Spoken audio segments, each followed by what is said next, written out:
Past couple of years, the Saints have been a consistently inconsistent football team. You know, but the one team that they had been consistently good against had been the Falcons until today. Since the NFC Championship game 2 seasons ago, the Saints are now 11-14 and have only been above 500 once. That was earlier this season when they won their first game. Sean Payton had never lost to the Falcons, 4-0 since taking over. But from the first play of the game today, you got the feeling it wasn't going to be good. Drew Brees picked off by Eric Coleman, the first of 3 picks on the day for the Saints quarterback. No points off the turnover for the Falcons, but on their second possession, they eventually get on the board. Matt Ryan to Roddy White, 16 yards. White getting behind the coverage, 7-0 Falcons on top. The Saints putting together a long drive after that, but a great play in the end zone by the Falcons secondary keeps them out of the end zone. Atlanta breaking up 15 passes today. Instead, the Saints get a field goal from rookie kicker Garrett Hartley. 24 yards on the field goal. His first ever field goal attempt. It's good. 7-3. The Saints trail. Atlanta doing what they please today. Second quarter, Matt Ryan to Michael Jenkins. Aaron Glenn on the coverage. This down to the 2-yard line. Michael Turner eventually punches it in a play later. 14-3 Falcons on top. Brees hurried all day. Third down and short. John Abraham. This the only sack of the afternoon for the Falcons, but the pressure was relentless. Hartley would eventually add a 44-yard field goal. 14-6 Saints trail. It's 17-6 at the end of the half. Saints driving. Brees to Marcus Colston. Great pass and catch, but instead of first and closer to the goal, it's first and long after a holding call on Matt Lair. The Saints would get no points before the half. Third quarter, we pick it up. Watch Kevin Casevahorn just get blown up on the end around to Roddy White. You got to keep your head on a swivel. In the NFL, Casevahorn would be okay. The Falcons eventually have to punt on the drive. Mike McKenzie, though, not okay. After this play, later in the third quarter, breaking his patella after slamming it into the Georgia Dome turf, most likely his season done. Next possession for the Saints, Shockey dropping a pass from Brees. The two trying to get on the same page later on the sideline. Drew Brees saying that everything kind of blown out of proportion there. It's now 20-6 Falcons in the fourth. Ryan dumps it down to Jarius Norwood. This is one of the fastest guys in the NFL, and he shows off why. Running past everyone, 27-6, Falcons comfortably ahead. The Saints begin to chip away. They march 80 yards on 12 plays. Deuce McAllister taking this screen pass on 3rd and 9 into the end zone. 27-13, Saints down 2 scores. They get the ball back. Still with time, marching down. Brees on 3rd and 10, picked off in the end zone. Afterward, Lance Moore taking the blame on that play, but the Falcons ball, they'd eventually have to punt. So under 2 minutes, Saints still with a chance. Knocking at the door, this time Chevis Jackson answers. LSU's Chevis Jackson, 95 yards on the pick 6 for the former Tiger. Brees' 3rd pick of the day is too much to overcome. The Saints get a Hail Mary at the end to get within 14, but the final score really no indication of just how much the Falcons dominated this game. The Saints fall to 4-5 overall. After the game, Scott Fujita summed it up. We can only play the whole. You know, we had a good week of preparation card so long. We can only play the whole. We got great character on this team card for so long. It's time for people to start stepping up and making some plays. This is freaking embarrassing. A pair of former is the last word on sports. First American Bank's 4th down on 4.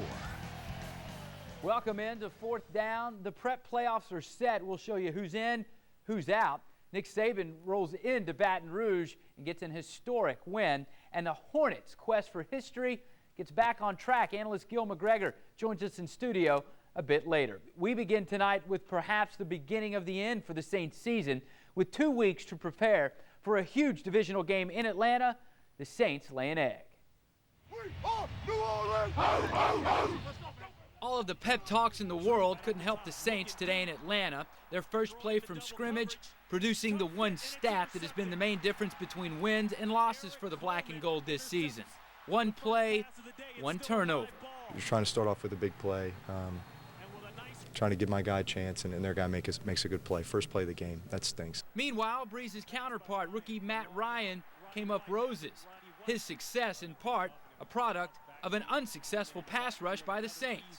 0 sacks, 0 hurries.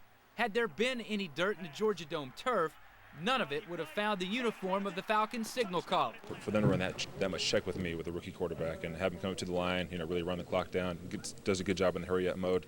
I was impressed with him, but frustrated and pissed off at the same time. In the first half, Ryan put the Falcons in control and changed the Saints' philosophy on offense.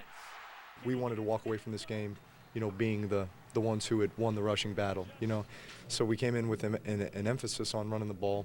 Unfortunately, we got midway through the third quarter and all of a sudden had to play catch up. But they never could. The Falcons ate up more than half of the third quarter on one drive alone, and on the day, averaged more than 6 yards per play. And when the Saints did get the ball, they gave it back. Twice. The story of every loss this season, turnovers. And the story of a frustrating season, injuries, continue to mount. Mike McKenzie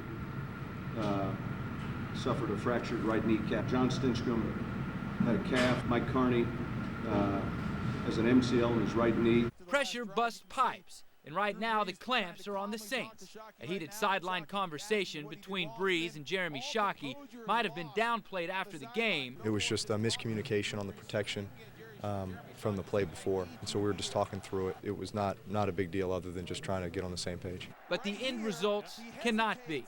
We've been teetering around that 500 mark or just below it, but we have not been able to get up over the hump. And obviously, if we want to accomplish the things we want to accomplish this year, we better start, playing better and getting on a roll. Sean Payton might have said it best. He credited Atlanta again and Coach Smith and his staff and that team. They're much improved. Clearly, they're much improved from years past. The Saints, without question, cannot say the same thing. No PhDs needed to see why the Saints are 4-5. In their losses, they can't keep the other team out of the end zone. 31.4 points per game allowed. In their 4 wins, however, they hold the other team to under 20 points per game, and the turnover margin sticks out like a sore thumb. 13 giveaways in the losses, just 3 in the wins. Joining us in studio to talk more about today's loss is Saints sideline reporter Gus Cattengill. First off, thanks for being with us. Overall mood in the locker room, on the sideline, you can tell that the mood seems to be starting to switch from, all right, hey, we can make this happen, to, all right, we've got to make something happen here. I'd say you can summarize in the word bewilderment, really. I mean, it really is just one of those situations where it's probably the same way fans felt calling in after the game or felt watching the game at home, or even the fans that we ran into the airport on the way back that attended the game. They were telling us they left in the third quarter. And it wasn't because Falcons fans were being ugly to them. They got sick at what they were watching. And I think that same level of frustration that you and I, when we talk about the team or when fans talk about the team feels it. And I think that's the biggest question mark about it is we want to know what's going on. Why can't they supposedly keep hearing they have these great days and these great practice weeks. Why can't they translate that to game day on the field? They're not getting it done. And I think what's troubling is they can't answer it. They honestly don't know. Well, it's been since the NFC Championship game now, they've lost 14 games and only won 11. They have gotten worse as opposed to getting better. And in this league, that just doesn't add up to much success, and the Saints have shown that. Right, and I think when you have to start looking at it and you take yourself emotionally out of it and just say, okay, look, what am I seeing as a football team? Why are these trends going this way? Well, let's look at today as we sit here, look at it. What the Giants are at the top, Panthers are at the top, Redskins are near the top. And you just look in the NFC South, the same thing with all those 3 teams. So what's the common denominator they all do? They all run the football. They all play solid defense, and they're disciplined. They don't make that many mistakes. Their offense isn't flashy. You're not going to get 500 yards like the Saints have. Yeah. And you're not going to be tops in the NFL in passing yardage or total offense like the Saints were heading into the game. But they have more wins than the Saints, and they can be in football games. And I think this team's going to have to look at its philosophy, offensively and defensively, as to what they want to do, what they want to be, and where they want to go. And the question is Sean Payton not too stubborn enough to get past that? The playoffs were a possibility, a long shot maybe heading into this game. After this game, a definite long shot. Jim Henderson with more from Atlanta. This was supposed to be the game where the Saints got their first 2-game winning streak of the season. Got back above 500, got over the hump. That hump ended up looking like a nearby landmark, Stone Mountain. The frustration in the Saints locker room was palpable. We're better than this.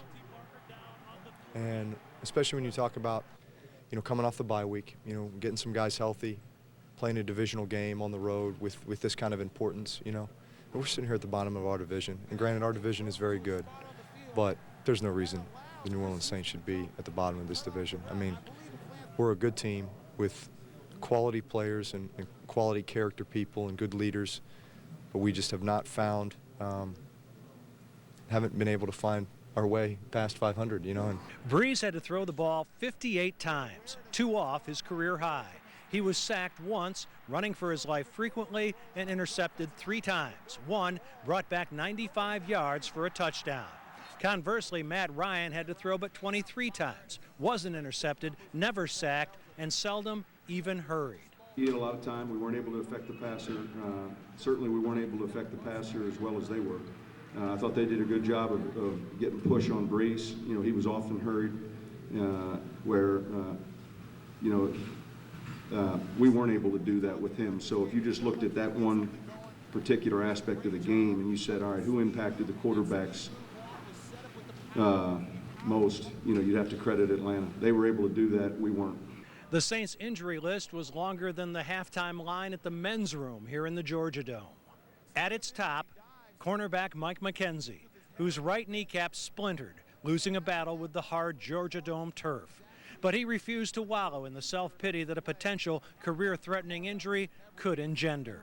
It's not a why me. As, you know, I'm happy. I'm blessed. I play in the NFL.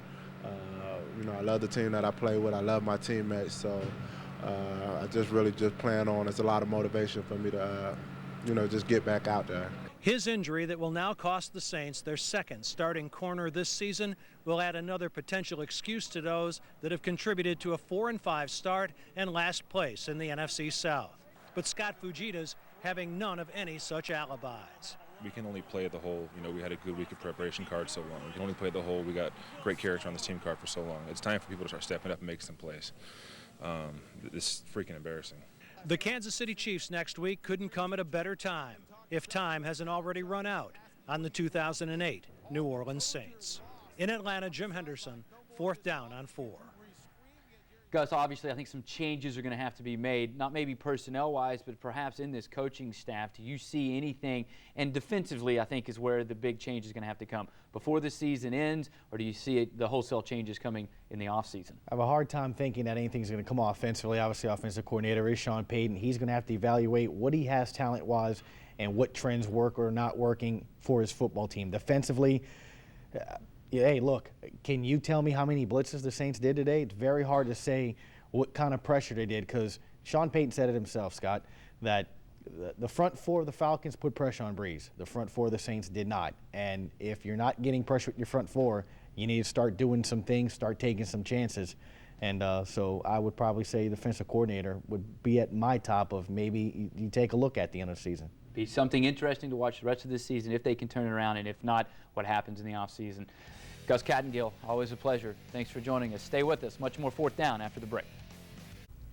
In the Saints' 2 best seasons, 2000 and 2006, new head coaches had something to prove. So did many of their players. The result was worst to first finishes and Coach of the Year honors for Jim Haslett and Sean Payton, whose teams were at their best on the road, Haslett going 7-1, Payton 6-2.